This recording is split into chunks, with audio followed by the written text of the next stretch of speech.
Mi nombre es Meera Callahan y nunca me han gustado las cenas familiares, especialmente aquellas en las que todos pretenden que siempre hemos sido cercanos.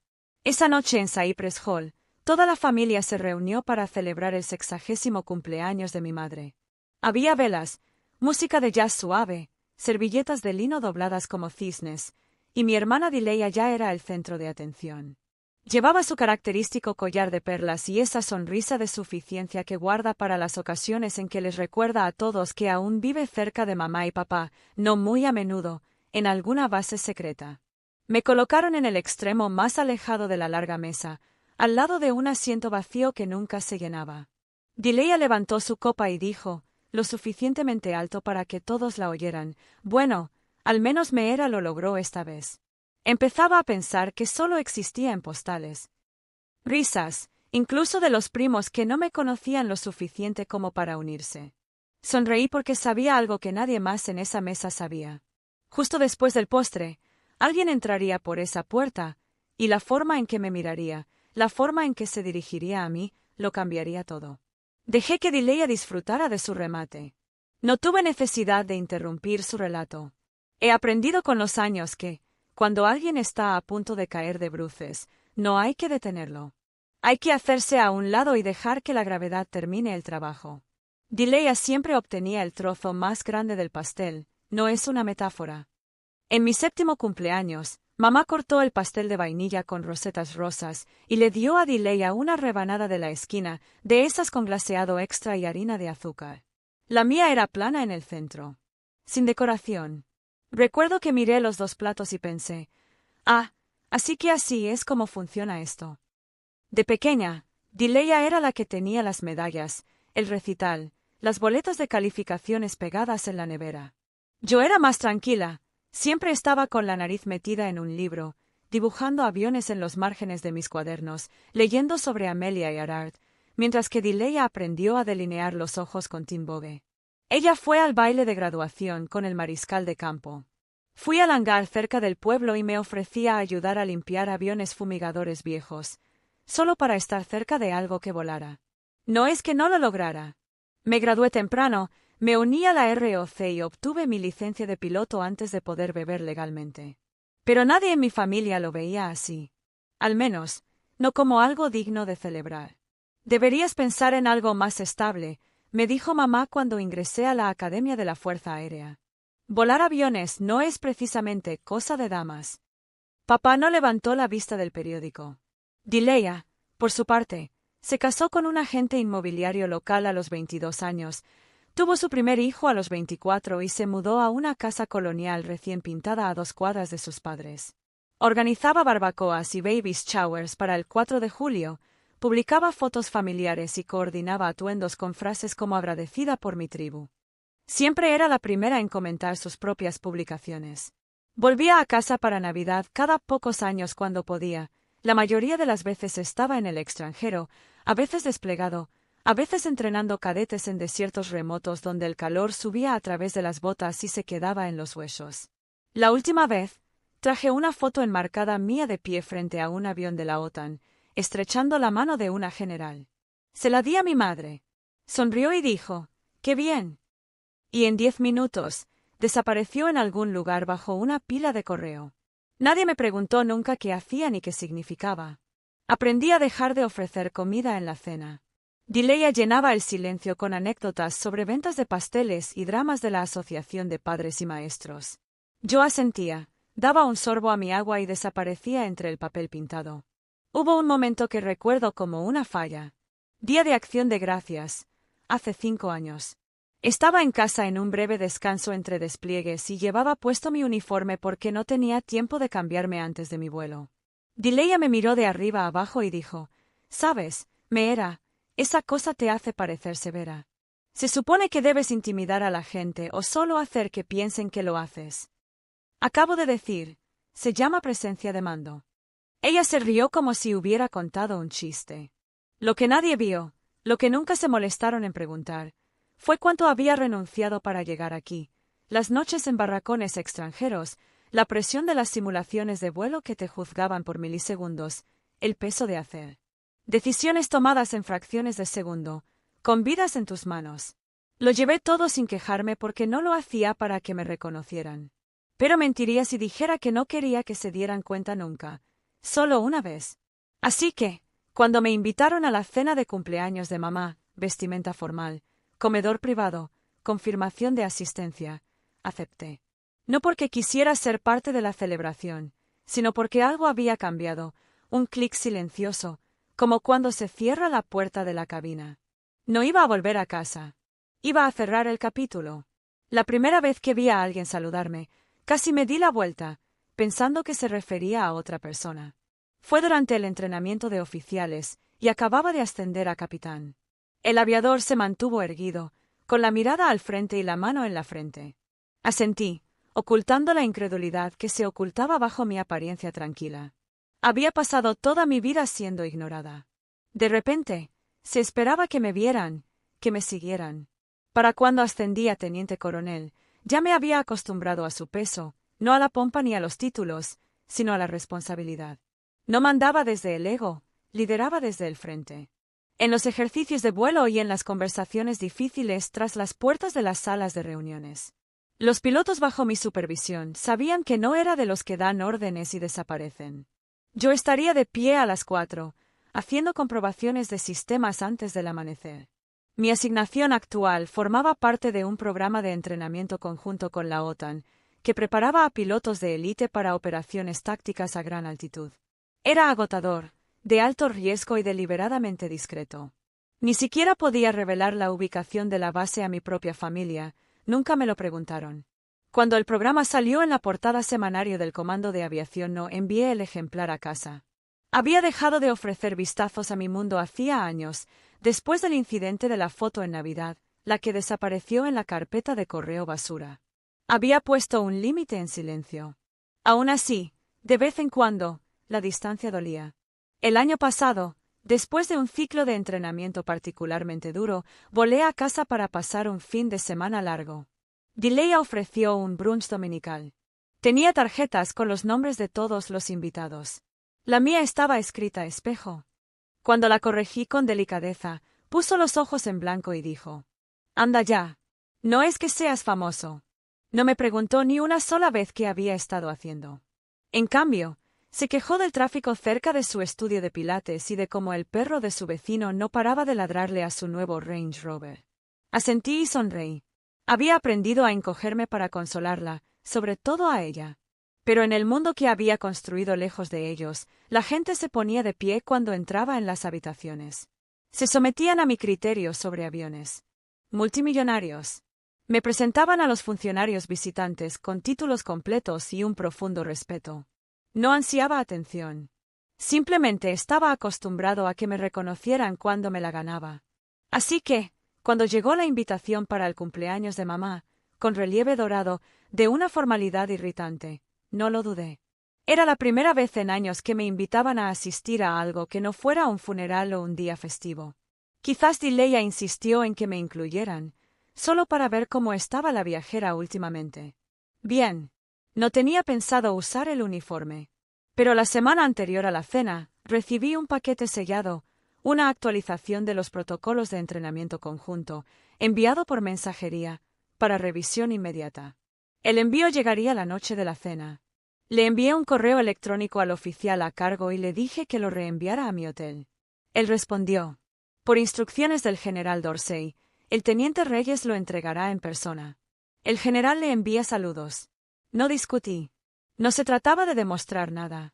Pero después de 35 años de ser el fantasma en la mesa de mi familia, no me importaba la idea de que alguien más entrara en esa habitación, me mirara fijamente y le recordara que nunca me había perdido, simplemente nunca se fijaron lo suficiente como para ver dónde había caído. El restaurante era uno de esos lugares con demasiadas copas de vino y poca luz. Se escuchaba una suave música de piano de fondo, y el personal llevaba guantes blancos como si estuvieran manejando diamantes en lugar de platos. Era el tipo de entorno que hacía que los pequeños se sintieran importantes y le daba a Dileya el ambiente suficiente para brillar. Llegué puntual, ni antes ni después. Vestía un sencillo vestido azul marino, tacones bajos que me permitían moverme, el pelo recogido, civil, sin intimidad. El mayor, D. Me acompañaron a la mesa larga donde estaba sentada mi familia, ya medio degustando los aperitivos. Recibí sonrisas amables de algunos primos y un gesto de asentimiento de un tío. Mi madre apenas levantó la vista. Mi padre dijo: «Ah, ahí está», como si acabara de entrar del aparcamiento. Dileya se levantó para abrazarme, me dio un beso en la mejilla y susurró: «Me alegra que hayas podido incluirnos en tu agenda ultrasecreta». Sonreí. Es información clasificada, pero haré una excepción. Ella se rió demasiado fuerte, se giró hacia la mesa y anunció: «Mera ha vuelto de donde sea que haya estado salvando el mundo». Más risas. Tomé asiento en el extremo más alejado, al lado del novio de una prima que intentó preguntarme a qué me dedicaba, pero se dio por vencido cuando dije: «Entrenamiento de aviación», sin dar más detalles. Al otro lado de la mesa, Dileya se lanzó a contar una larga historia sobre su última propiedad inmobiliaria y lo agotador que era preparar casas de $1 millón para personas que no saben doblar toallas. El vino fluyó. Y también el comentario. En cierto momento, alguien le preguntó a Dileya si alguna vez había pensado en mudarse de estado. Ella sonrió y dijo: «¿Por qué habría de hacerlo? Alguien tiene que cuidar de mamá y papá. No todos pueden darse el lujo de desaparecer durante años». Otra ronda de risas. Hasta mamá sonrió. Mantuve las manos en el regazo y me recordé a mí mismo que la charla trivial era solo ruido. Que esta gente no conocía el silencio de una cabina a 9.000 metros, la disciplina de las sesiones informativas a las 3 de la madrugada ni el peso de gritar: «Expulsión. Expulsión. Expulsión», con la respiración pausada. Ya no tenían por qué entenderme. Simplemente ya no podían menospreciarme. Llegamos al plato de postres, una monstruosa tarta de 3 capas que Dileya había encargado a una panadería que utilizaba hojas de oro comestibles. Fue entonces cuando un camarero trajeado se acercó a la mesa, se inclinó hacia el centro y dijo: «Señorita Callahan, tiene una visita en el vestíbulo. Le ha pedido que salga para cumplir con el protocolo de entrega». La mesa quedó en silencio. Dileya arqueó una ceja. «¿Entrega? ¿Esperas rosas?» Me quedé quieto. «No, solo documentos». Mientras atravesaba el comedor, con los tacones resonando sobre el mármol, sentía sus miradas fijas en mi espalda. Pasé junto al sumiller, el anfitrión, y doblé la esquina. Allí, junto a la entrada, estaba el teniente Reyes, con traje de vuelo completo, botas lustradas y porte rígido y respetuoso. Me vio, dio un paso adelante, con la suficiente fuerza como para que lo llevaran hasta el comedor, me saludó. «Teniente coronel Callahan, señora». Entrega asegurada. El general Dorsey le envía sus saludos. El tiempo no se detuvo, pero se tambaleó. Oí cómo los cubiertos se detenían en el aire. Un vaso chocó con demasiada fuerza contra la mesa. Mantuve el saludo un poco más de lo necesario y luego lo devolví con nítida precisión. «Gracias, teniente. ¿Puede retirarse?» «Sí, señora». Me entregó la carpeta sellada. Le di las gracias en voz baja, asentí y me giré, asegurándome de pasar lo suficientemente cerca del comedor para que le vieran la espalda, todavía erguido, todavía respetuoso, incluso mientras esperaba a que saliera primero. Al volver a entrar en la habitación, Dileya tenía la boca entreabierta. Mi madre miraba la carpeta como si fuera a explotar. Mi padre se aclaró la garganta y luego tomó su vino. Regresé a mi asiento, deslicé el sobre en mi bolso y tomé un pequeño bocado del costoso pastel. «Disculpe la interrupción», dije con ligereza. «Continúe, por favor». Pero nadie lo hizo. La habitación había cambiado. Simplemente no sabían cómo recuperarla, y yo no les ofrecí ninguna salida. El silencio puede extenderse más allá del sonido. De vuelta a la mesa, el aire era tan denso que podría haberlo cortado con el cuchillo de pastel de Dileya. Los tenedores aún estaban en el aire. El novio de mi prima, que apenas me había mirado en toda la noche, de repente se irguió en su asiento. Mi madre se ajustó la bufanda, aunque no se le resbalaba. Mi padre cogió la botella de vino, se dio cuenta de que estaba vacía y la sirvió de todos modos. Dileya fue la primera en romperse. «Bueno», dijo, forzando una risa, «eso fue dramático. ¿Quién hace saludos fuera del cine?» Su voz vaciló cerca del final, como si ni siquiera ella estuviera segura de que fuera una broma. No respondí. No hacía falta. Los únicos que dudan después de un saludo así son los que no saben lo que significa, o los que sí lo saben y sienten que su mundo se tambalea un poco. El camarero trajo café fresco, pero nadie tocó el suyo. Mi tío me preguntó si yo era. ¿En serio? Un teniente coronel, dijo, como quien prueba una palabra nueva en un idioma extranjero. Asentí, cortés pero firme. Sí, señor. Llevo 16 años de servicio. 16 años. Ese número quedó en el aire más tiempo que cualquier otra cosa que pudiera haber dicho. Más largo que los años que Dileya pasó recorriendo patios traseros con una placa de agente inmobiliario. Más largo que el tiempo que pasé como nota al pie en mi propia familia. Dileya levantó su servilleta para quitarse el lápiz labial, pero sus manos temblaban lo suficiente para que yo pudiera verlas. No lo sabía, murmuró, mirándome, pero la verdad es que no. Nadie me dijo nada. Eso es porque nunca preguntaste, respondí suavemente. Eso fue más fuerte de lo que esperaba, no porque fuera brusco, sino porque era verdad. Durante años, ella me preguntaba cómo estaba con el mismo tono con el que preguntaba por el clima. Seguro. Distante. Desinteresado en el pronóstico real. Ella no respondió. Simplemente bajó la mirada y arregló sus cubiertos. Mi madre finalmente rompió el silencio. ¿Por qué no nos contaron nada de esto? ¿Los programas de entrenamiento? ¿El trabajo de los oficiales? Podríamos haber enviado algo. Incliné la cabeza. Como aquella vez que me enviaste flores cuando terminé la escuela de vuelo. Parpadeó, confundida. No lo hicimos. No, mamá. Me enviaste un mensaje por Facebook que decía, cuídate. Y luego me pediste que le comprara a Ilia un cochecito que le gustaba. No lo dije con veneno. Lo dije como si estuviera presentando un hecho, pero el efecto fue el mismo. Su rostro palideció levemente y sus labios se presionaron formando una fina línea sobre la mesa. Una prima le susurró algo a su cita. Otra prima revisaba su teléfono torpemente, fingiendo no escuchar. Nadie repitió el postre. Dileya se inclinó hacia adelante, apoyando repentinamente los codos en la mesa. Su voz se quebró. Parece que te ignoramos a propósito. Elegiste desaparecer, Mera. Elegiste este secreto de la vida. No teníamos ni idea de lo que hacías. No desaparecí, dije en voz baja pero con firmeza. Simplemente dejé de perseguir a la gente que solo me veía cuando me quedaba quieto.